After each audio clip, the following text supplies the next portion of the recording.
係又嚟到落馬洲關口啦，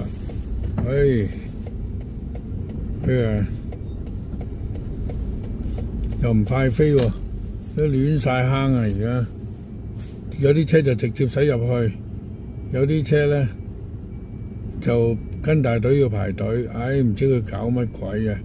總言之亂晒坑，咁啲水客哇喺度載客，唔係喺度載貨，哇！睇下好重，載到咗的士個尾箱都爆晒，咁係咁真係咁真，咁梗係架師兄都唔載佢哋啦。跟住嗰個水客阿婆就話：我朝朝都係咁上噶啦，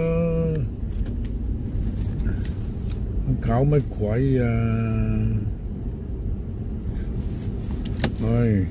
冇啊，冇人肯載佢啊，有嘅嗱，我又搏咗懵啦。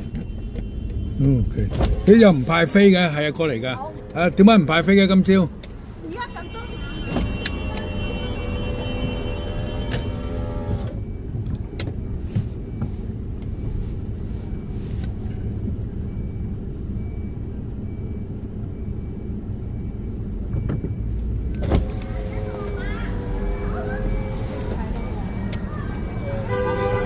喂，快啲行先得㗎！你还记得咱上次不是坐船去那个东坝吗？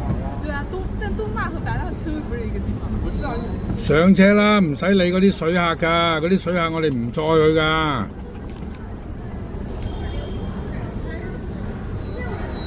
係啦，上車啦，搵人上車啦。